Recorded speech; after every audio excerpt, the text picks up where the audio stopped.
I wasn't religious. Maybe a little superstitious.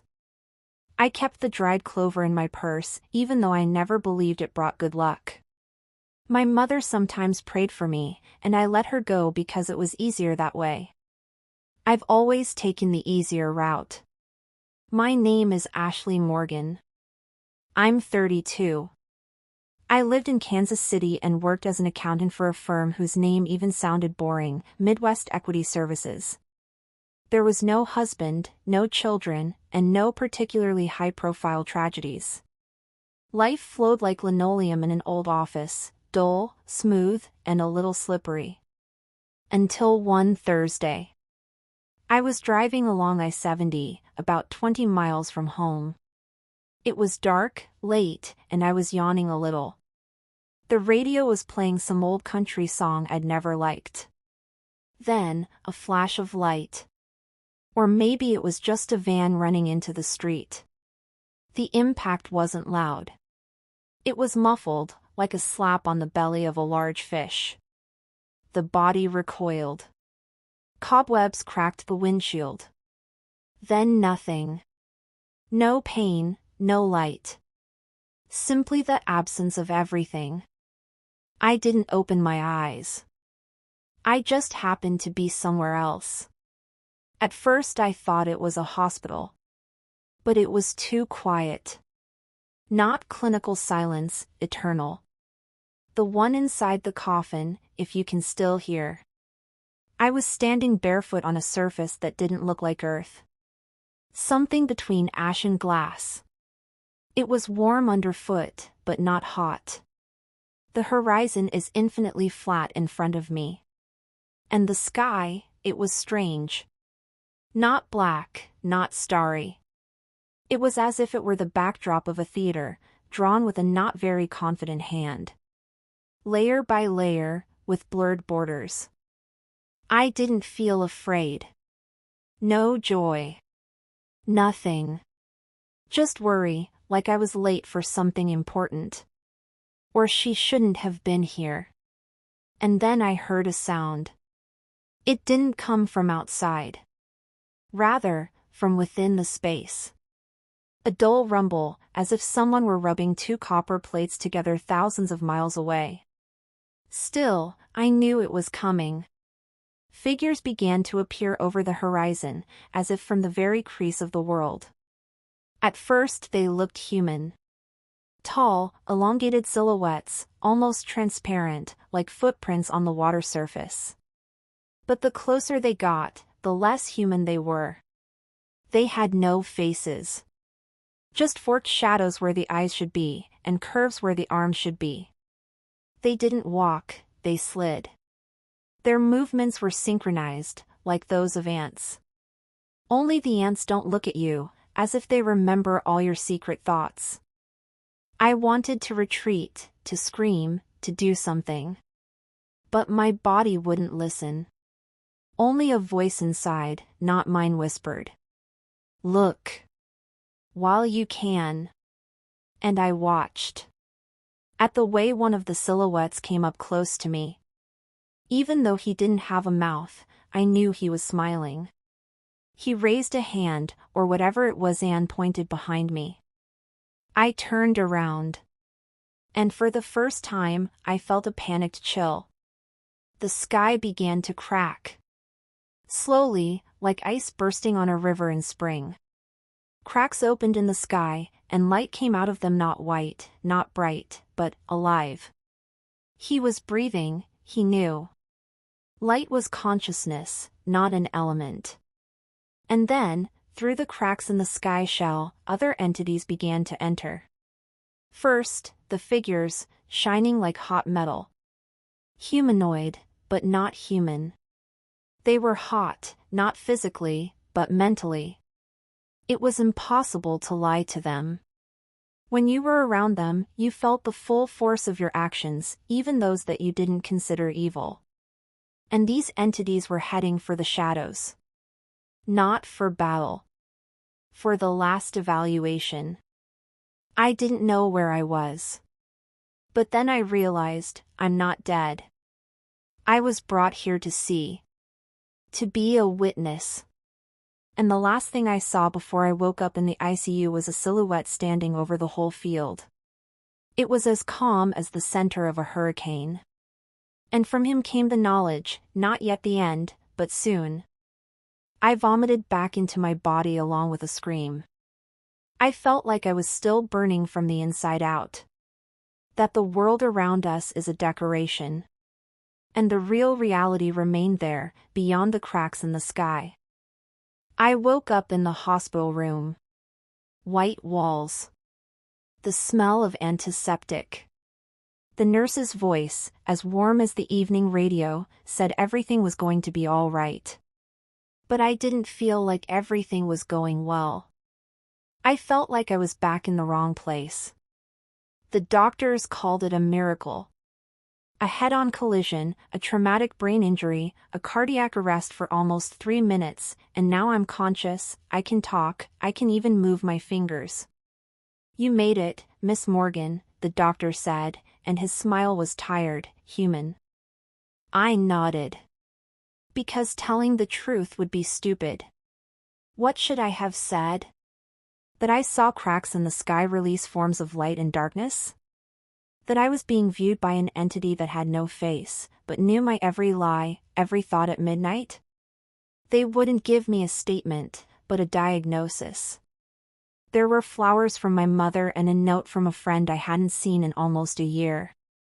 But even so, there was something unreal about it. It was as if this wasn't my world, but a reconstruction of my world, created with small, subtle errors. The first bell was the TV.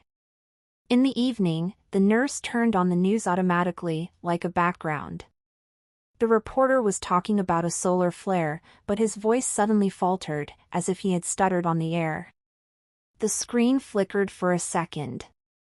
And I heard it, not through the speakers, but inside me. You only saw the door. But there is war outside.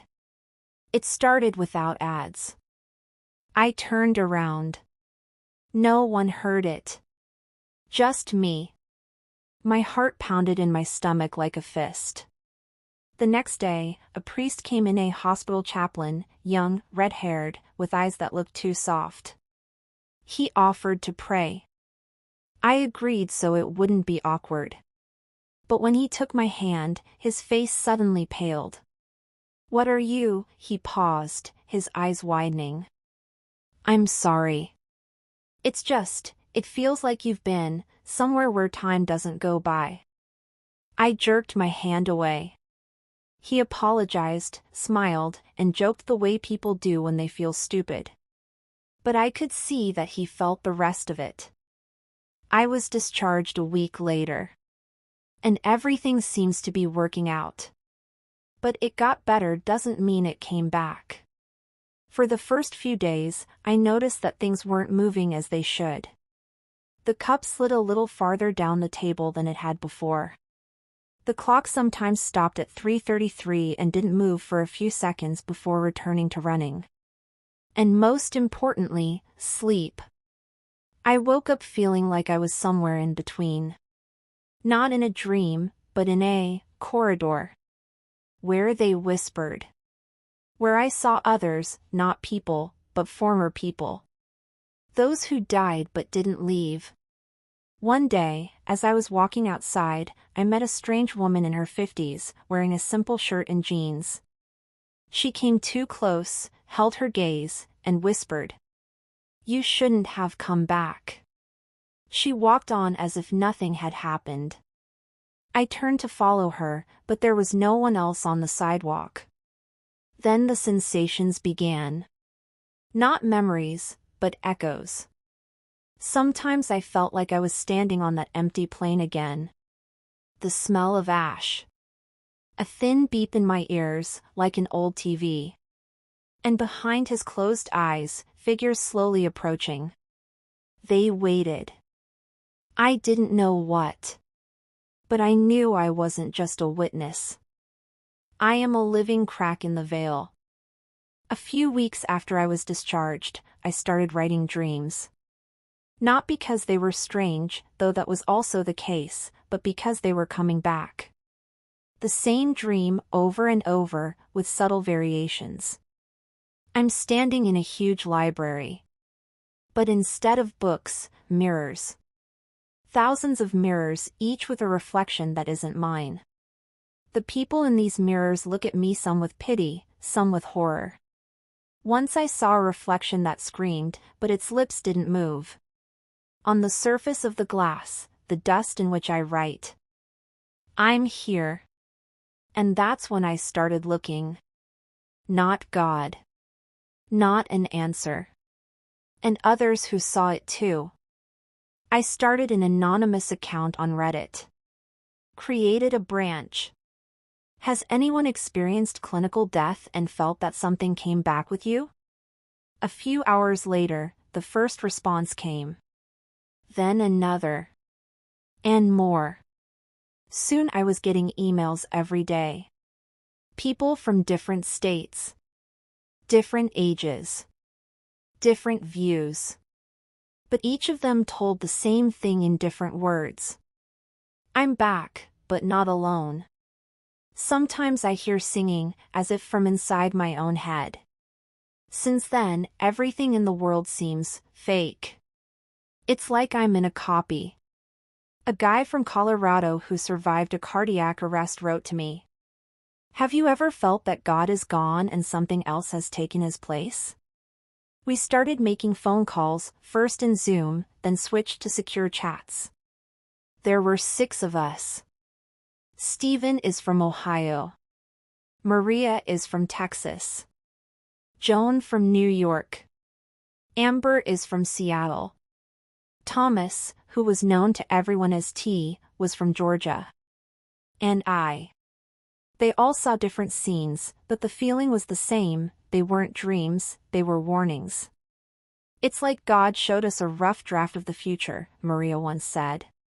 What happens if humanity chooses the wrong path? Or it already has, T added. We're just catching up. In our third conversation, Amber showed me a drawing. She said she couldn't draw. But sometimes the hands move on their own. On the leaf was a faceless figure sitting on a throne of shards. All around, the outlines of cities collapsing into the sand. Under the throne is an inscription in Latin. Nihil est. Retro. Stephen admitted that he saw the same figure, but in a different context, standing on a battlefield where light and darkness are fighting, but both sides are blind. And in the center is the observer. Then, one night, I heard the whispers again.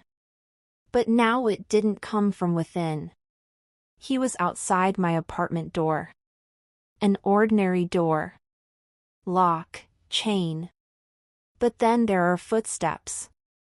1 second. Then a stop. And the voice. Ashley Morgan. The witness. You saw it. Now tell the others. I didn't open it. I couldn't breathe. I just sat flat on the floor and felt the other air seeping through the cracks, heavy and thick, like before a storm. And the words I once heard there, in that place between life and death, were repeated again. It wasn't a vision. It was a fragment. A moment out of the inevitable. T didn't get in touch the next day.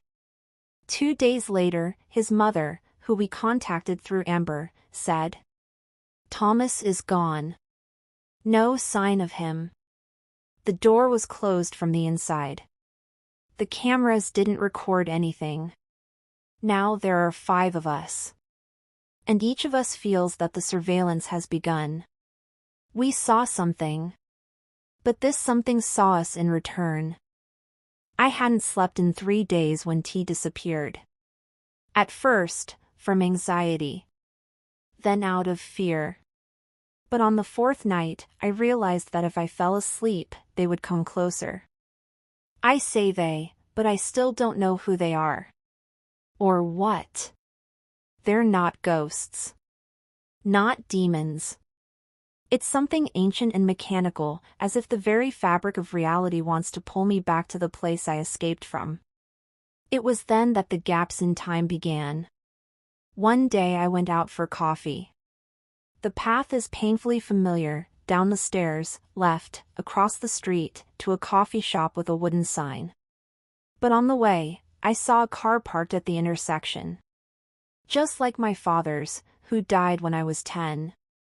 And inside is himself. Older, gray-haired, but with the same look he'd given me in the last week of his life. I blinked, and the car was gone. Later, I watched a video from the same coffee shop. They have surveillance cameras on their website. On the recording, I'm standing on the sidewalk, looking at the intersection, but the car wasn't there. At the next online meeting, the three of us spoke. Joan had been silent in the chat room for several days. Stephen said that people in gray suits were standing outside his house, motionless, holding black umbrellas, even though it wasn't raining. He went out, wanted to ask who they were, but the street was empty. "They're checking," he said. "We've shifted the needle of time, and now it's healing itself. Like living flesh. But it will push us out like a thorn. Or digest it." The next day I received a letter. The usual one. Paper content. In an envelope without the sender's stamp or address. Inside was a thin tracing paper, on which was written by hand. "If you don't tell them, they'll never remember. But if you tell them too soon, they'll die without understanding." And signature. Ad Caelum. Latin. I googled to the sky. I didn't sleep that night. I went outside, stood on the roof of the house, and watched the city shimmer under the clouds. And in one moment, all the lights flashed at the same time. It was like someone had flipped a switch for the whole world. It was as if everything had become a hologram, and someone was checking to see if anyone would notice. At dawn, I finally fell asleep. And I saw the one I saw there, on the edge of death. He wasn't human. But he wasn't a monster either. His image is like a composite of light and smoke, his voice is soundless but penetrates through the skin. He said, "You were made a witness. It's not a favor, it's not a gift. It's a brand. If you don't pass on what you saw, the brand will become an ulcer. And the ulcer will create a crack. Through the crack, they'll come out." Who are they? Those who have been here for a long time, but have been waiting for permission. I asked. "Why me?" He replied. "Because you survived. And those who survive are not random. They are not chosen by God. They are chosen by the darkness itself so that God can see who is loyal to him." I woke up crying. And for the first time, not out of fear. And from the weight of meaning that I can't yet bear. Stephen disappeared on the third day after the last conversation. I called and wrote. 0. Joan and Maria hadn't spoken since last week. Only Amber remained. She responded a day later. There was panic in her voice, heavy breathing, as if she were running around the room. "Ashley. I think I'm being followed. Not spiritually. Not in my dreams. Really. Who? I don't know. People. Ordinary. But they know. I saw them. They're sitting in a van across the street. In gray jackets. Without signs. Even coffee drinks are the same. The next day they came to me. First, a white van. Parked on the corner of my block. Then a man in a gray coat, standing motionless outside my house, facing the window. I called the police. They arrived 12 minutes later. I looked out and there was no one there. No van, no man. The officer said that maybe someone was just waiting for a taxi. But he didn't look convinced. His gaze slid down the empty street as if he knew, too. I just couldn't admit it. That night I received the letter again. On plain white paper. Only one line. You're going to a place where there's no going back.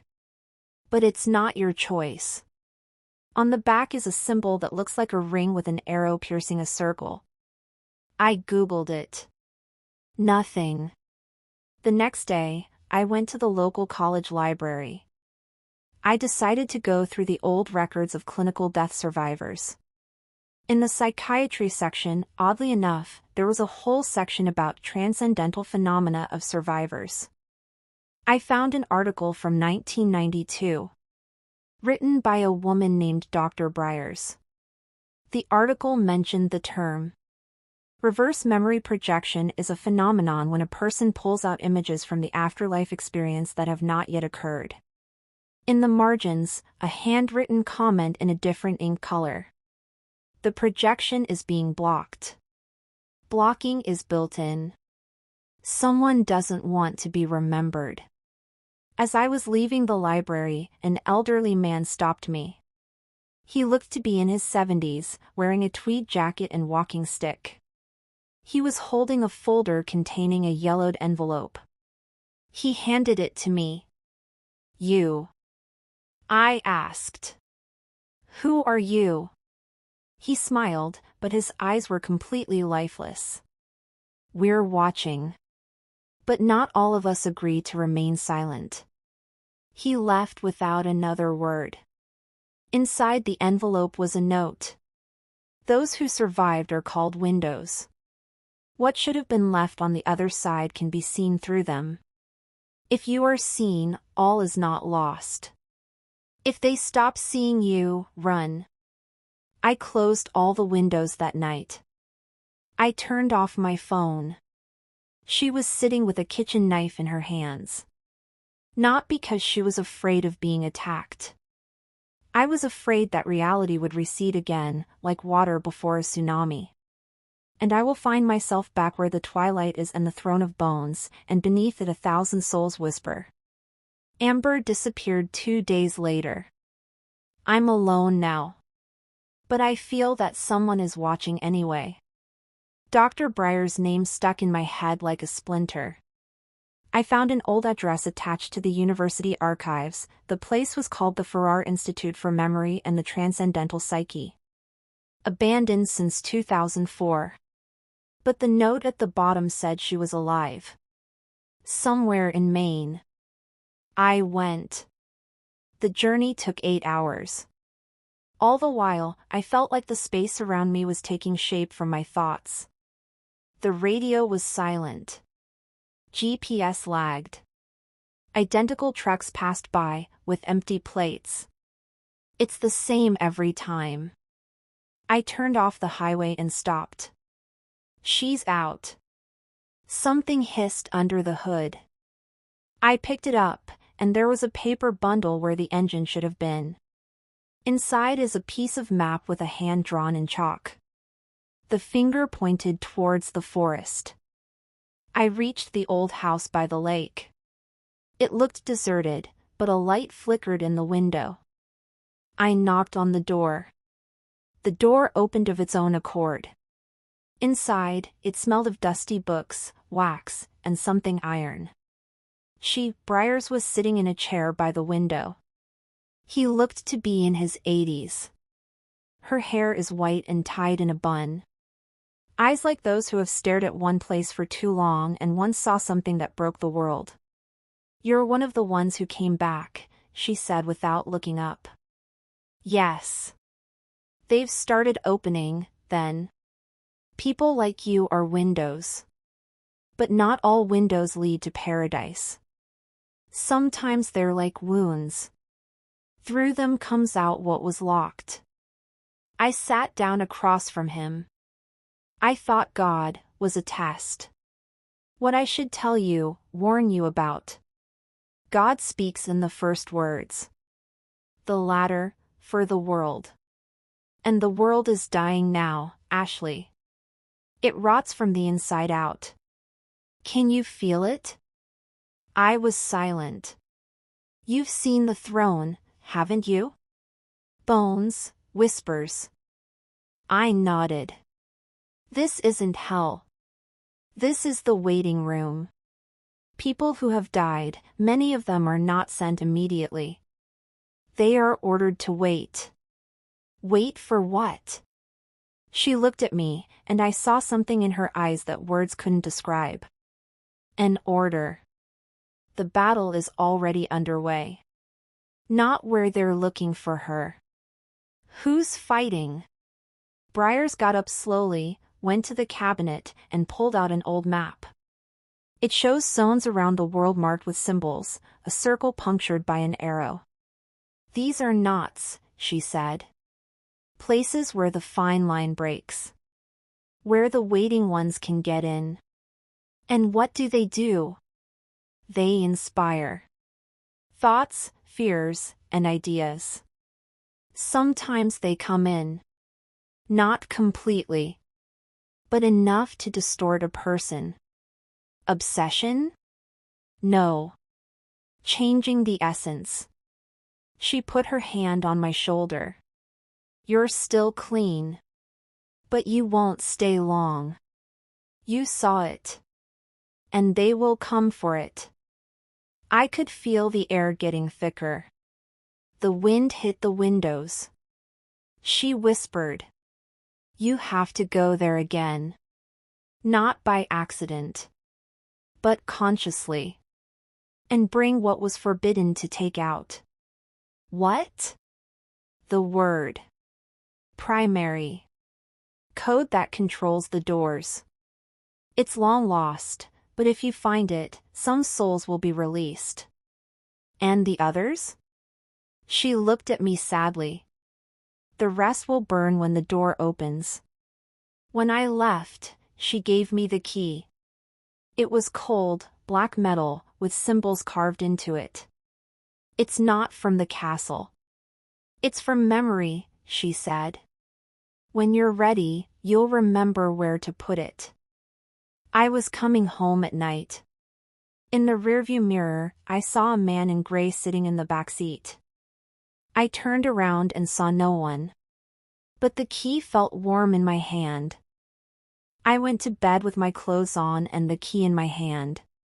Sleep didn't come right away. Instead, there's a strange hum. It wasn't coming from outside, but from inside, as if the silence was starting to make a sound. Then failure. I was standing in the white glass lobby. The sky above him was gray as wet concrete, with no sun, no clouds, no direction. There are 9 doors in the center of the hall. All the same, dark wood, metal edging. But one is slightly ajar. Only the ash trail led to it. I walked over. The key in his hand began to vibrate. He entered by himself, as if drawn. I pushed the door open. Inside was what looked like a library. Thousands of shelves stretching into infinity. But books weren't books. They were someone's memories, intertwined, worn, throbbing. One of them is black, with the symbol of a circle pierced by an arrow. I touched it, and it opened of its own accord. I see. A man in a military uniform standing over the body of a woman. He's crying. It's not regret in his eyes, it's fear. Children running down a deserted street. Something moved in their shadows that didn't belong to their bodies. A monk sitting in the dark, rocking back and forth, whispering words I didn't know but that hurt. All those memories weren't mine. But I felt them as if I had lived them myself. And then I realized this is an archive of those who waited. Somewhere in the back of the room, a light flickered on. I went for it. With each step, the air grew denser, darker. The floor was gone, and I felt like I was walking on water. I went to the pedestal. On it was a crystal with faces flashing inside it. They were screaming. But no sound. Under the crystal was an inscription. They knew too much. Their memories are locked up, so that the door doesn't open prematurely. And then I remembered. I was there. Until you get back. I was standing at the turn of the line. I've held the crystal once before. And then I didn't give it back. I hid it in my own memory. To forget. Because it contained a fragment of the word. What Briers called primary. The hum increased. The floor began to crack. I grabbed the crystal and it was gone. I woke up screaming. My arm ached, the mark of a dream had been printed on my skin. Burn. And on the floor there was a black stone. Cold. As if brought from another world. And then I understood. I'm not just a survivor anymore. I am a carrier. And they know it. I haven't been able to sleep since that night. Every time they closed their eyes, the doors in the hall swung open of their own accord, and behind them were those who had been waiting for thousands of years. The next morning, I found a letter in my mailbox. Without a stamp. Only the recipient's name, the one who carries the fragment. Inside, coordinates. A place in the mountains of Colorado. And a short message. You're not alone. But one of us has already disappeared. If you want to understand, come back before Friday. Then it will be too late. I got there at dawn. A small house, half covered with snow. A man was standing by the door, a man in his 40s, wearing a black turtleneck, no weapons, but with eyes that held everything I'd ever been afraid to see in myself. He introduced himself. Carrier of the second part. Until yesterday, there were 6 of us. Now it's 5. Jennifer from Oregon hasn't been in touch. But it's not just disappearing. We feel when one of us goes out. It's an emptiness inside, like having an organ ripped out that you didn't know you had. I asked. What exactly are we wearing? He looked away. Not us. They invested in us. We are parts of the word that doesn't just open the gate. It changes the very nature of the world when uttered in its entirety. It was divided because its goal is the end. The end of the world? No. End of the mode. The end of the illusion in which humanity is kept from birth. A system in which souls don't leave, but are used. They are being recycled. They are returned. They are programmed. I was silent. He continued. When Christ said, "My kingdom is not of this world," he knew. He was talking about a different architecture. The one before the fall. We are the keys to getting back to it. But someone very old doesn't want that. I gasped. Who? He said only one thing. Archivist. We went down to the basement. There was a blackboard with a photo, 5 faces. A man from Europe. A woman from Chile. A teenager from Japan. Jennifer. And me. Michael pointed to my photo. You're a native of the source sector.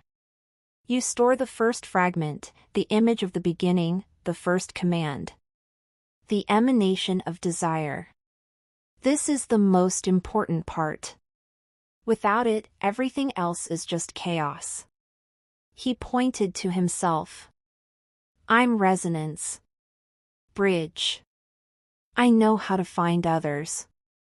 As long as I can, until they find me first. I suddenly felt a burning sensation in my chest. The crystal in my room, it was heating up, even now, at this distance. It's a call, Michael said.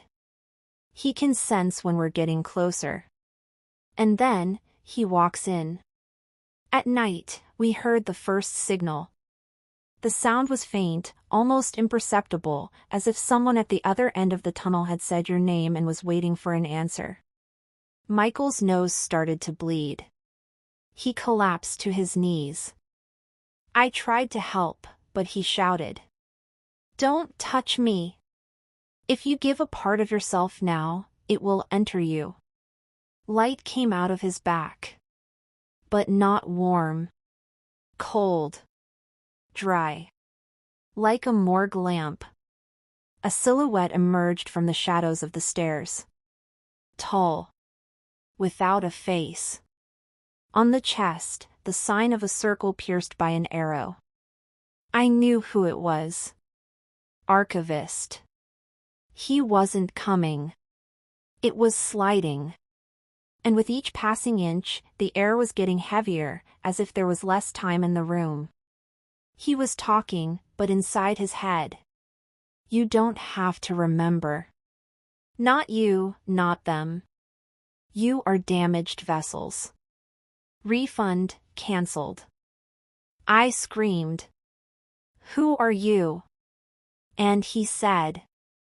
I was there when light had no form. I am the keeper of the castle until the doors are locked forever. Michael squeezed my hand, barely managing to whisper. Remember, Ashley. The word is not made of letters. It consists of actions. You must. And he was gone. Just disappeared. Only ashes remained. And the ashes whispered. I went outside in the dark. The forest was dead. The snow fell in complete silence. The word pulsed inside me. And I realized that there were now 4 of them.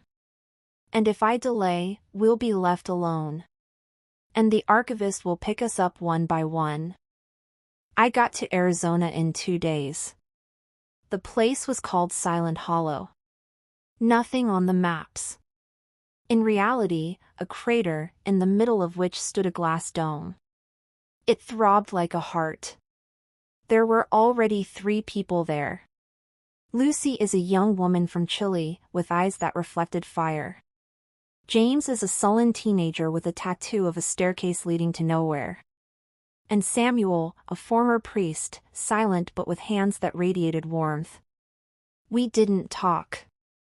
We didn't have to. We got to know each other by feeling. When we stood together, the air cracked. A sound came from the dome, as if thousands of voices were breathing in at once. And a figure appeared in the center of the crater.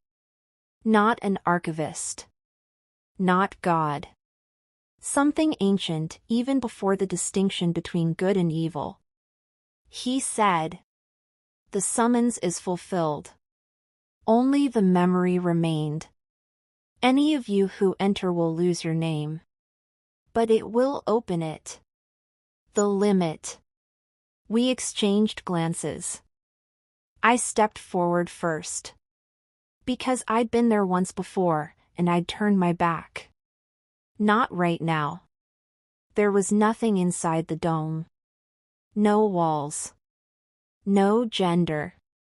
Just the feeling that everything you've ever felt knows this place. Voices spoke. But it was us. Our versions. Those that were, could be, and should not be. They were screaming.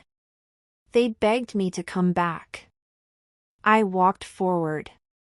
The fire broke out. Not a flame. Information. I've seen the lives of strangers. Their last breath. Their thoughts before moving on. I understand. The dead do not rest. They work hard. They are used. A mechanism is built in eternity. Souls are its fuel. The words started forming inside me. One vowel is from Lucy. One consonant is from James. And a pause from Samuel's hand. When we said it together, the space shook. The archivist appeared without a form, as if pulled by the scruff of the neck from another layer of reality. He was broken.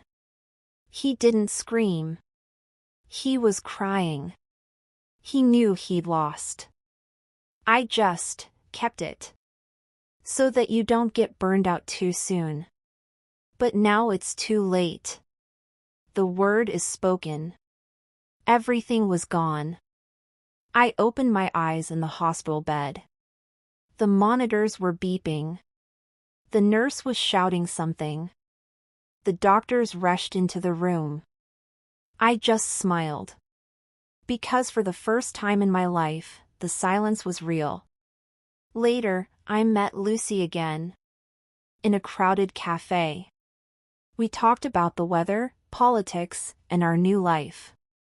But none of us said a word about the limit.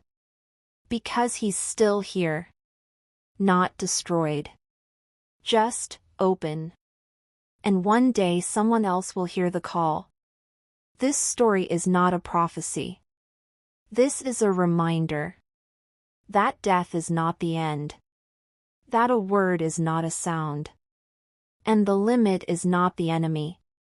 Subscribe to the Timeless Religious Stories channel so that you don't miss the next story from beyond the boundaries of reality. Because you might be the next one to remember everything.